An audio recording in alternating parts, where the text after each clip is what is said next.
स्वागत है आप सभी का हमारे YouTube चैनल में, जिसका नाम है जीके हिस्ट्री।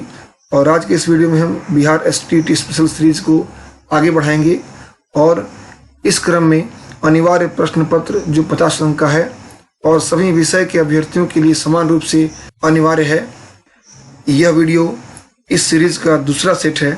इसके पहले मैं आपको एक सेट और दे चुका हूँ और यह जो प्रैक्टिस सेट है ये पूरी तरह से पिछली परीक्षा के पैटर्न पर बनाया गया है।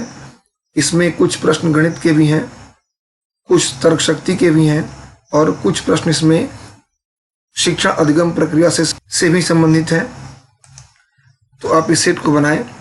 और एक बार फिर मैं आपसे चाहता हूं कहना कि आप इस वीडियो को देखते समय जब भी प्रश्नों को हल करना हो और आपको लगते हैं कि प्रश्न लंबे हैं या उसका आंसर देने में समय लग सकता है, तो आप वीडियो को पॉज कर लें और पॉज करके उसके बाद आप उसका प्रश्न हल करें और उसके बाद आप उत्तर को देखें, ताकि आपकी एफिशिएंसी और अच्छी हो जाए और आप समय पर अपने प्रश्नों को कर सकें अपने परीक्षा कक्ष में। आप चाहे किसी विषय के अभ्यर्थी हैं, आप सामाजिक विज्ञान के हों या विज्ञान के हों या गणित के हों या अन्य दूसरे विषयों के हों, आप सभी के लिए यह प्रश्न पत्र अनिवार्य है। तो आपको ये प्रश्न पत्र करने हैं। आइए शुरू करते हैं पहले प्रश्न के साथ। पहला प्रश्न है, छात्र की प्रयोगात्मक दक्षता के आकलन का यथोचित रूप है। 4 विकल्प हैं, साक्षात्कार और अवलोकन, प्रश्नावली और लिखित परीक्षा। आपको उत्तर देने हैं। आपके पास बस चंद सेकंड्स का समय है, आप इसको हल करें।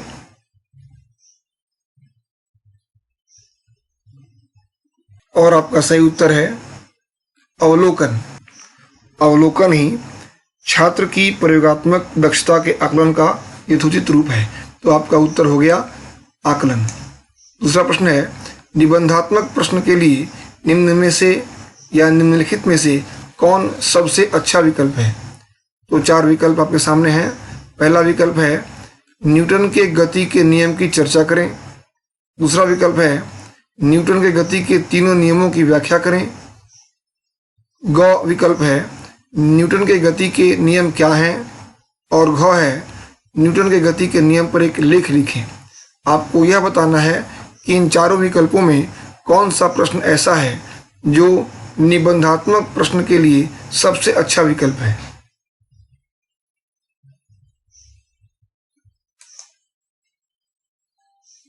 और इसका उत्तर है विकल्प नंबर ख, न्यूटन के गति के तीनों नियमों की व्याख्या करें। तो आप इस प्रश्न को अगर देखें तो आपको दिख जाएगा कि निबंधात्मक प्रश्न के लिए सबसे उचित विकल्प यही है कि न्यूटन के गति के तीनों नियमों की व्याख्या करें। आइए देखते हैं अगला प्रश्न क्या है। अगला प्रश्न है, शिक्षा शास्त्र का वह प्रकार जिसमें विशिष्ट शिक्षा की आवश्यकता होती है। 4 विकल्प आपके सामने हैं। पहला है, विशेष लोगों को दी जाती है विशिष्ट शिक्षा। ख कहता है, विकलांग व्यक्तियों को दी जाती है।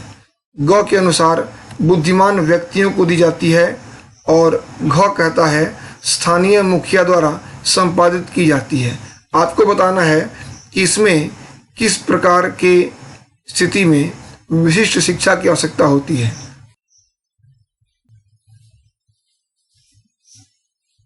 और सही उत्तर है विकल्प नंबर ख, विकलांग व्यक्तियों को दी जाती है शिक्षा शास्त्र का वह प्रकार जिसमें विशिष्ट शिक्षा की आवश्यकता होती है। वह विशिष्ट शिक्षा विकलांग व्यक्तियों को दी जाती है। इस शिक्षा के माध्यम से वे सांकेतिक तथा शैक्षिक ज्ञान का दैनिक जीवन में प्रयोग करके उन्नति कर सकें, इसके लिए प्रयास किया जाता है। अगला प्रश्न है, मंद अधिगमकर्ता जिनकी शैक्षिक उपलब्धि सामान्य योग्यता से कम रह जाती है कहे जाते हैं। 4 विकल्प आपके सामने हैं। पहला विकल्प है, पिछड़े या विशेष। ग कहता है और घ कहता है, बाल अपराधी और मानसिक रूप से कमजोर। आपको बताना है कि इसमें उन अधिगमकर्ताओं को क्या कहते हैं जो मंद होते हैं और जिनकी शैक्षिक उपलब्धि सामान्य योग्यता से कम रह जाती है। 4 विकल्प आपके सामने हैं, आप प्रयास करें। और इसका सही उत्तर है विकल्प नंबर क पिछड़े। आपको शायद थोड़ा कम दिखाई दे क्योंकि इसमें ये थोड़ा छिप जा रहा है, तो आप इसको देखें। उन अधिगमकर्ताओं को जो मंद होते हैं और जिनकी शैक्षिक उपलब्धि सामान्य योग्यता से कम रह जाती है उन्हें पिछड़े कहा जाता है। वे बालक पिछड़े बालक होते हैं। अगला प्रश्न है, कक्षा में प्रभावशाली व्याख्यान देते समय एक अध्यापक, 4 विकल्प हैं। पहला विकल्प कहता है संबंध स्थापित करता है। ख कहता है सार्थक शारीरिक हाव भाव को समावेशित करता है। ग के अनुसार व्याख्यान स्थल पर स्थैतिक बना रहता है। और घ कहता है कि ध्वनि की तीव्रता और तरीके में परिवर्तन करता है। तो आपको बताना है कि कक्षा में प्रभावशाली व्याख्यान देते समय एक अध्यापक की दशा कैसी होनी चाहिए। आपके सामने 4 विकल्प हैं, आप प्रयास करें।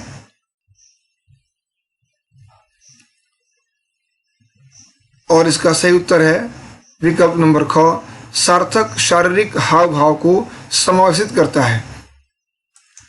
कक्षा में प्रभावशाली व्याख्यान देते समय एक अध्यापक सार्थक शारीरिक हाव भाव को समावेशित करता है। अगला प्रश्न है, कौशल को सीखने में पहली अवस्था होती है। 4 विकल्प हैं, यथार्थता, ख चालाकी, ग समन्वय और घ अनुकरण। आपको बताना है कि किसी कौशल को सीखने में पहली अवस्था कौन सी होती है 4 विकल्पों में से।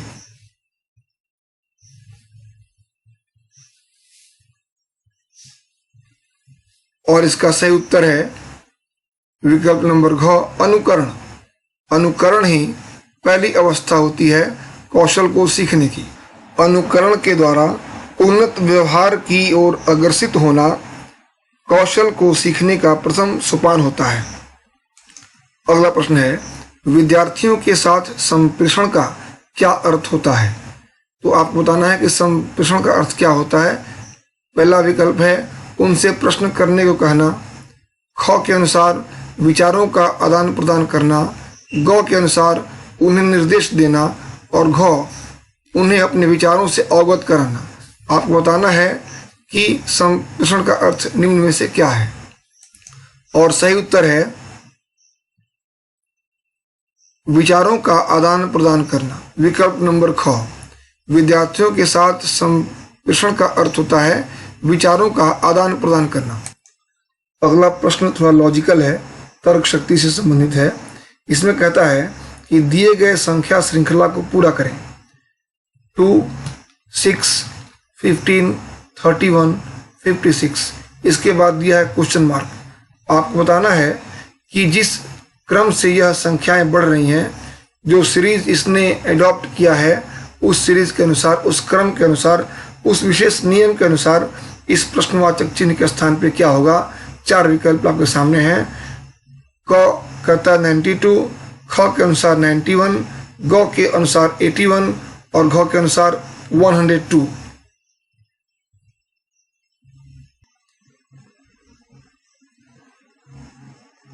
और इन चारों विकल्पों में जो सही उत्तर है वह है विकल्प नंबर क 92। अब आप यहाँ समझें कि यह 92 कैसे यहाँ आया। इसका हमने यहाँ आंसर दिया है। इसमें आपको ये समझना है कि ये कैसे आते हैं। आप जरा समझें कि इसका सीरीज क्या है। यहाँ आप देख रहे हैं कि 2 × 2 ये हो गया 4, तो 2 में हमने 4 जोड़ा, ये हो गया 6। उसके बाद 3 × 3, 3 का स्क्वायर कर दिया हमने तो हुआ 9, 6 और 9 ऐड किया 15 हो गया। फिर 4 का स्क्वायर किया हमने 4 × 4 तो ये हो गया 16। जब हमने 15 में 16 को ऐड किया तो ये हो गया 31। और इसके बाद नियमानुसार 5 का स्क्वायर करना है, 5 × 5 ये होता है 25। तो 25 को जब ऐड करते हैं 31 में तो हमारा आता है आंसर 56 अगले सीरीज में। अब हमारी बारी है 6 को स्क्वायर करने की, तो 6 को स्क्वायर किया आपने, आया 36। और 36 में आप जब जोड़ते हैं 56 को तो आपका आंसर आता है 92। तो यहाँ पर जहाँ प्रश्नवाचक चिन्ह दिया है यहाँ आपका आंसर 92 आएगा। तो इस तरह से आप इस सीरीज को हल कर सकते हैं।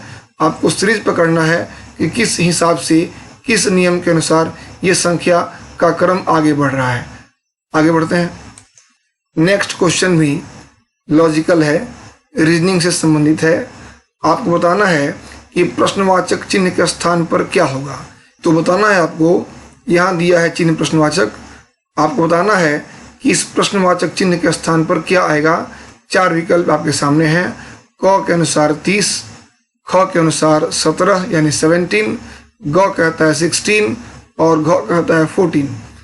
आपको मालूम करना है कि यहाँ जो गोल घेरा है, जहाँ लगा है क्वेश्चन मार्क, यहाँ पर इन चारों विकल्पों में से कौन सी संख्या आएगी आपको मालूम करना है। आप इसको बनाने का प्रयास करें, चाहे तो आप वीडियो को पॉज कर लें और इसको हल करें, उसके बाद मैं आपको इसका आंसर समझाऊंगा।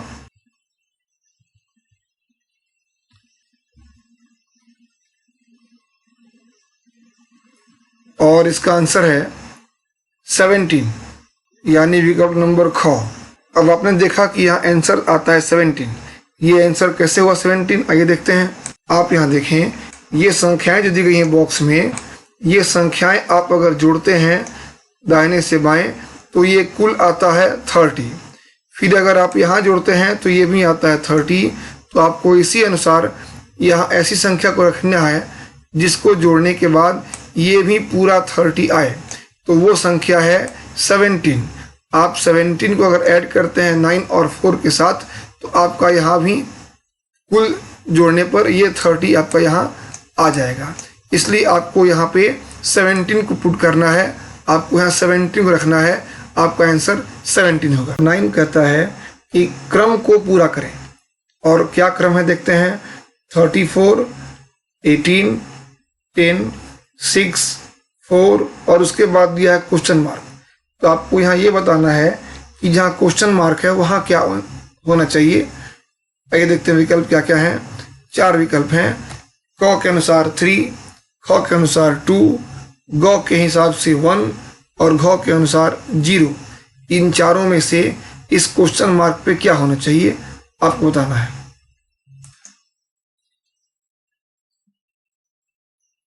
और आइए देखते हैं इसका आंसर क्या है। इसका आंसर है विकल्प नंबर क 3। ये 3 इसका आंसर कैसे हुआ, आइए समझते हैं इसको। यहाँ आप देख रहे हैं कि 34 लिखा है, 34 से आगे 18 है, यानी कि 34 से 18 तक आते आते 16 का अंतर आता है दोनों में। 34 से 16 कम है 18। अब यहाँ क्या होता है कि 18 से जब 10 पे आते हैं तो 16 का आधा 8 कम होता है, तो 18 में से 8 कम हुआ तो 10 हो गया। अब देखते हैं कि 8 का आधा 4 हुआ। अब यहाँ 10 में से हमने 4 कम किया तो आ गया 6। अब नियम के अनुसार 4 का आधा कितना होता है 2, तो 6 में से हमने 2 कम किया तो आ गया 4। अब नियम के हिसाब से हमको 2 का आधा कम करना है 4 में से, तो 2 का आधा होता है 1, और जब 4 में से 1 जाएगा तो यहाँ आएगा आंसर 3। इसलिए आपका आंसर हो गया ये 3। आप इसको याद रखें, इसको समझें। ऐसे ऐसे प्रश्न आपके परीक्षा में आ सकते हैं, आप इसके लिए अच्छी प्रैक्टिस जरूर करें। अगला प्रश्न भी लॉजिकल है। मैं 3 किलोमीटर दक्षिण की ओर गया, उसके बाद दाईं ओर मुड़कर 5 किलोमीटर चला, पुनः दाईं ओर मुड़कर 10 किलोमीटर चला, अंत में मैं किस दिशा की ओर चल रहा था। आपको बताना है कि अंत समय में मेरे चलने की दिशा किस ओर थी। 4 विकल्प आपके सामने हैं। क दक्षिण और ख पूर्व, ग उत्तर और घ पश्चिम। आपको बताना है कि अंतिम समय में जिस समय मैं चल रहा था उस समय मेरी दिशा किस ओर थी, मैं किस ओर चल रहा था। और सही उत्तर है विकल्प नंबर ग, उत्तर की ओर मैं चल रहा था। अगला प्रश्न भी कुछ ऐसा ही है। 6 किलोमीटर चलने के बाद मैं दाहिनी ओर मुड़ा और 2 किलोमीटर गया, उसके बाद बाईं ओर मुड़ा और 10 किलोमीटर चला, अंत में दक्षिण की ओर जा रहा था। मैंने सबसे पहले किस दिशा की ओर चलना आरंभ किया था। आपको बताना है। 4 विकल्प हैं। क उत्तर और ख दक्षिण, ग पूर्व और घ पश्चिम। और सही उत्तर है विकल्प नंबर ख, दक्षिण। जब मैंने चलना आरंभ किया था तो मैं दक्षिण दिशा की ओर चलना आरंभ किया था। नेक्स्ट क्वेश्चन भी लॉजिकल ही है। निम्न संख्या श्रृंखला में कौन गलत है? 5, 15, 35, 75, 165, 315 और 635। बताना है आपको कि एक निश्चित नियम के अनुसार ये संख्या आगे की ओर बढ़ रही है। इसमें ऐसी कौन सी संख्या है जो उस नियम का पालन नहीं करती है और उस नियम के विरुद्ध है? 4 विकल्प हैं, क 75, ख 165, ग 315 और घ 635। आप चाहें तो वीडियो पॉज कर लें।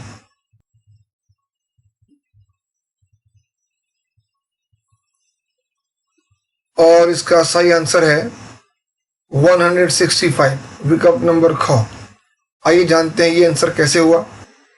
यहाँ आप देखें, ये जो संख्या है जो 5 के बाद 15 आती है, तो यहाँ पे 5 में, यहाँ देखें 5 में 10 ऐड होता है तो ये संख्या होती है 15। उसके बाद 15 में 10 का डबल 20 होता है ऐड, तो होती है संख्या 35। और इसके बाद 20 का डबल 40 ऐड होता है 35 में, तो ये संख्या होती है 75। अब नियमानुसार पिछली संख्या को डबल यहाँ भी होना है, तो 40 को डबल करते हैं तो होता है 80, और 75 में जब 80 ऐड करते हैं तो यहाँ होना चाहिए 155, जो नियम के विरुद्ध यहाँ 165 दिया है। और आगे के क्रम को भी चेक करें तो अगर आप 155 के बाद की संख्या को देखते हैं तो नियमानुसार ये संख्या यहाँ होनी चाहिए बढ़ करके 160। तो जब आप 155 में जोड़ते हैं अगली संख्या को 160 को, तो ये एग्जैक्ट आता है 315। और इसी तरह से लाइकवाइज आगे भी ये कंटिन्यू करता है। इसलिए इस नियम के विरुद्ध यहाँ पे 165 दिया है, जो कि 155 होना चाहिए। तो इस तरह से हमारा आंसर ये होगा विकल्प नंबर ख, 165।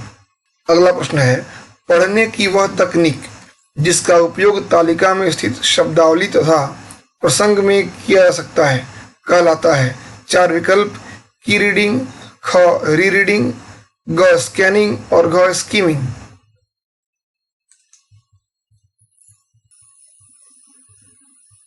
और सही उत्तर है विकल्प नंबर ग, स्कैनिंग। स्कैनिंग जो है वह अध्ययन की वह तकनीक होती है जिसके द्वारा तालिका में स्थित शब्दावली तथा प्रसंग का प्रयोग करके विषय वस्तु की समान जानकारी की पुनरावृत्ति की जा सकती है। अगला प्रश्न है, हम सभी में आवश्यकता के अनुसार अभिप्रेरण की शुरुआत होती है। छात्र की वह आवश्यकता जिसे उसको सर्वप्रथम पूरा करना चाहिए संबंधित है। 4 विकल्प हैं, क सम्मान से, ख शारीरिक से, ग सामाजिक से और घ आत्म अनुभूतिकरण से।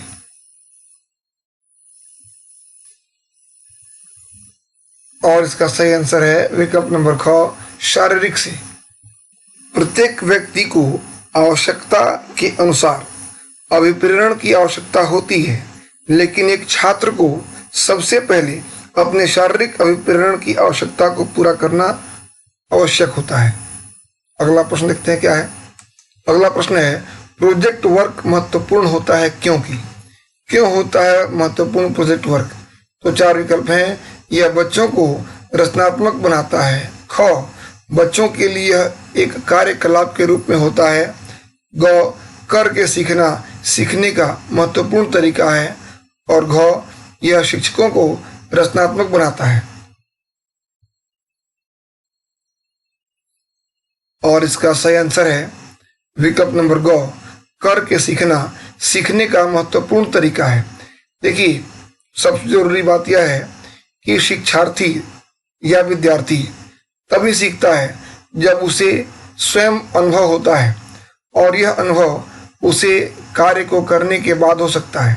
इसलिए प्रोजेक्ट वर्क में टीचर या जो भी होते हैं निर्देशक, वह छात्र को देते हैं प्रोजेक्ट वर्क, एक महत्वपूर्ण कार्य देते हैं करने के लिए, और उस कार्य को करने के लिए वह विद्यार्थी स्वयं प्रयास करता है, उसे स्वयं कार्य करने का अवसर मिलता है। और चूंकि यह तरीका सीखने का सबसे महत्वपूर्ण तरीका है, इसलिए प्रोजेक्ट वर्क का सबसे महत्वपूर्ण पहलू यही है। अगला प्रश्न है, विशेष आवश्यकता वाले बच्चों को पढ़ाने के लिए निम्नलिखित में से कौन सी व्यूह रचना सर्वाधिक उपयुक्त है? 4 विकल्प हैं। अधिकतम बच्चों को सम्मिलित करते हुए कक्षा में चर्चा करना। ख, विद्यार्थियों को सम्मिलित करते हुए अध्यापक द्वारा निर्देशन। ग, सहकारी अधिगम तथा सहपाठियों द्वारा अनुशिक्षण। और घ, अध्यापन के लिए योग्यता आधारित समूहीकरण। आपको बताना है कि जो बच्चे होते हैं विशेष आवश्यकता वाले, उनको पढ़ाने के लिए सबसे महत्वपूर्ण जो व्यूह रचना है वह कौन सी है?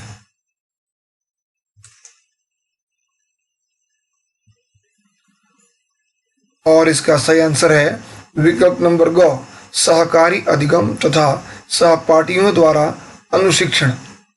इसका मुख्य कारण यह है कि जो छात्र होते हैं वह अपने सहपाठियों के द्वारा, जिनके साथ वह पढ़ते हैं, उनके साथ परस्पर क्रियाकलाप करने के बाद वह आराम से किसी विषय वस्तु को सीख जाते हैं।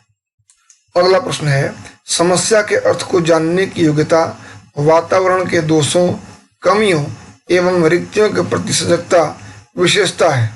देखते हैं किसकी विशेषता है। 4 विकल्प हैं। प्रतिभाशाली बालकों की, ख, सामान्य बालकों की, और ग, सृजनशील बालकों की, और इनमें से कोई नहीं।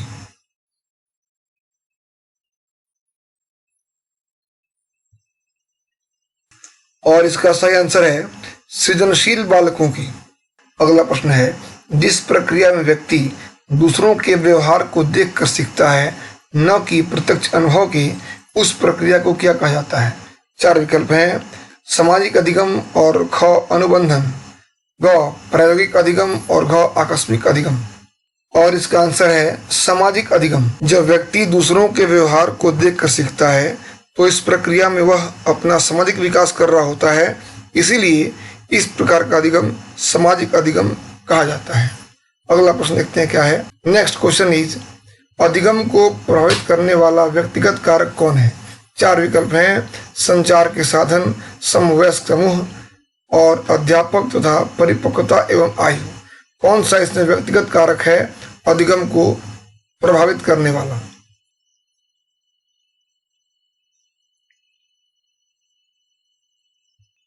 और इसका आंसर है विकल्प नंबर घ, परिपक्वता एवं आयु। यह व्यक्तिगत कारक है, बाकी सब जो है वह व्यक्तिगत कारक नहीं है। बाकी जो 3 अन्य विकल्प हैं वह विकल्प वातावरणीय कारक है, व्यक्तिगत कारक नहीं हो, वो वातावरणीय कारक है। अगला प्रश्न है, सृजनशीलता के पोषण के लिए एक अध्यापक को निम्न में से किस विधि की सहायता लेनी चाहिए? 4 विकल्प हैं। ब्रेनस्टॉर्मिंग या विचारावेश, ख, व्याख्यान विधि, ग, दृश्य श्रव्य सामग्री, और घ, ये सभी।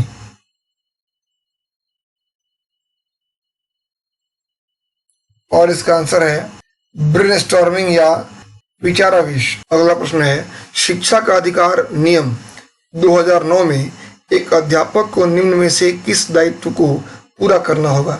4 विकल्प हैं। विद्यालय में नियमित रूप से समय पर उपस्थित होना, ख, पाठ्यक्रम का संचालन पूरा करना होना या पूरा करना होगा, और संपूर्ण पाठ्यक्रम को निर्धारित समय पर पूरा करना होगा, और घ, उपरोक्त सभी। आपको बताना है जो अध्यापक हैं उनको इन 4 विकल्पों में से किस दायित्व को पूरा करना होना चाहिए, वो कौन कौन से दायित्व पूरा करेंगे। इसके लिए शिक्षा का अधिकार अधिनियम 2009 में क्या प्रस्ताव रखा गया है? 4 विकल्प आपके सामने हैं, आप देखें और बताएं।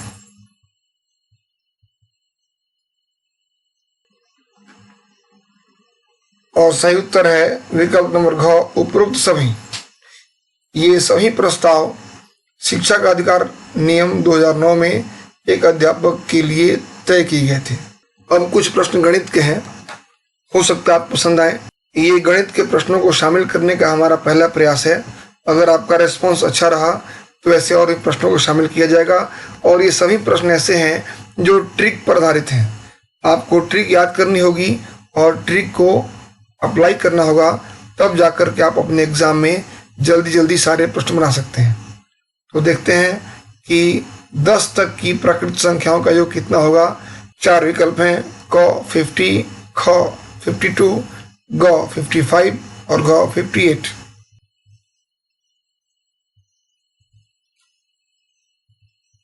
और इसका आंसर है विकल्प नंबर ग 55। आइए आपको समझाते हैं कि इसका क्या फॉर्मूला है, कैसे बनता है, ट्रिक से कैसे बनेगा। ये आपको यहाँ पर निकालना था 1 से लेकर 10 तक की गिनती का योगफल। आप 1 से 10 तक लिखें और उसको जोड़ें, जोड़ने में कितना आएगा। तो इसका एक ट्रिक है, फॉर्मूला है, आप उसको भी देख लें। इसका फार्मूला है n इंटू n प्लस 1/2। यहाँ n का मतलब है वह संख्या जहां तक आपको जोड़ने के लिए कहा गया है। तो आपको जोड़ना है 10 तक, तो ये 10 हो गया n का मान 10 हो गया। तो यहाँ आपने बना लिया 10 इंटू 10 प्लस 1/2। आप अगर इसको जब बनाते हैं, हल करते हैं, तो आपका यहाँ आता है 5 और उसके बाद आप 10 प्लस 1 जोड़ते हैं, होता है 11। तो आपका आंसर आ जाता है 55। तो इस तरह से आप इस ट्रिक को अप्लाई करके अगर आपको 1 to 20 तक की प्राकृतिक संख्याओं को जोड़ना हो तो भी आप इस फॉर्मूले का इस्तेमाल कर सकते हैं, n इंटू n प्लस 1/2। आप इस फॉर्मूले के सहयोग से आप ऐसे प्रश्नों को हल कर सकते हैं। अगला देखते हैं प्रश्न क्या है। प्रश्न है, यदि किसी वस्तु की कीमत 10% बढ़ा देने के कारण वस्तु की बिक्री 10% घट जाती है तो बिक्री से आय में कितने प्रतिशत की वृद्धि या कमी होगी। 4 विकल्प आपके सामने हैं, क 1% वृद्धि, ख 1% कमी, ग 2% कमी और घ प्रतिशत वृद्धि या कमी कुछ नहीं।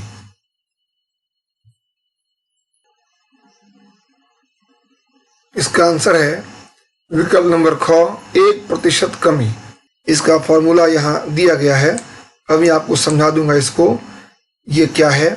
आप एक बात जान जाएं, अगर एक बार x% बढ़ोतरी हो और फिर पुनः एक बार x% कमी हो जाए तो याद रखिएगा कि हमेशा प्रतिशत कमी होती है। तो यहाँ आपने देखा है कि एक जैसा प्रतिशत वृद्धि और कमी दोनों है 10%। तो एक बार 10% की वृद्धि होती है कीमत में और इधर 10% की बिक्री कम हो जाती है। तो आप ये ध्यान रखें हमेशा दिमाग में कि आपके आंसर में कमी ही आएगी।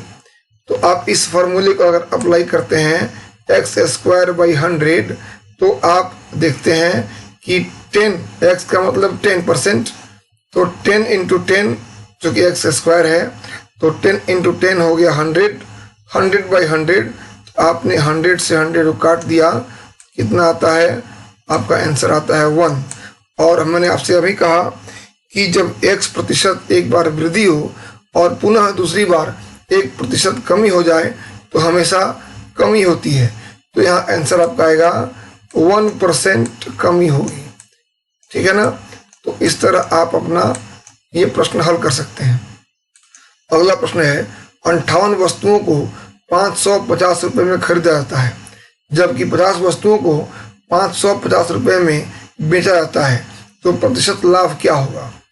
4 विकल्प हैं, 20%, 30%, 25% और 16%।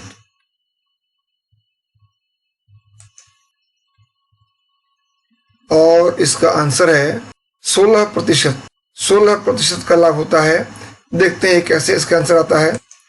दिया है, यदि ए वस्तुओं का क्रय मूल्य बराबर बी वस्तुओं का विक्रय मूल्य। आप यहाँ देख रहे हैं कि 58 वस्तुओं की जो खरीद की कीमत है वह है 550 रुपीज़ और बिल्कुल उतनी ही कीमत है 50 वस्तुओं को बेचने की 550 रुपीज़।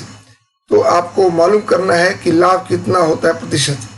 तो ऐसे में क्या करेंगे आप, फॉर्मूला कहता है कि यदि ए बड़ा हो बी से, ए बड़ा हो बी से, यानी कि यहाँ ए वस्तुएं जो हैं 58 की संख्या में हैं और बी वस्तुएं 50 की संख्या में हैं, तो जब ए वस्तुओं की संख्या अधिक होगी और बी की कम होगी तब प्रतिशत लाभ होगा। तो उस हिसाब से ए है 58 और बी है 50, तो 58 में से यहाँ हमने 50 को निकाला, कितना होता है 8, और 8 के बाद आपको क्या करना है 8 इंटू 100/50। अब आप 50 से काटते हैं, अगर आप 100 को आता है कितना 2, और 8 इंटू 2 को मल्टीप्लाई करते हैं तो क्या आपका आंसर आता है 16। तो इस तरह से आपका लाभ कितना होता है 16%। तो आप इस ट्रिक को याद कर लें, आपके एग्जाम में यह आ सकता है। अगला प्रश्न है, ए किसी काम को 10 दिनों में कर सकता है तथा बी उसे 15 दिनों में तथा सी उसे 12 दिनों में, तो ए और बी मिलकर पूरे काम को कितने दिन में करेंगे। 3 लोग काम करते हैं अलग अलग दिनों में, ए करता है 10 दिन में काम को, बी करता है 15 दिन में और सी कहता है कि वह काम करता है 12 दिनों में। तो ए और बी दो ही अगर मिल जाएं तो पूरा काम कितने दिन में कर पाएंगे, इसका विकल्प देखते हैं। विकल्प है 6 दिन, 4 दिन, 5 दिन और 7 दिन। आप बनाएं।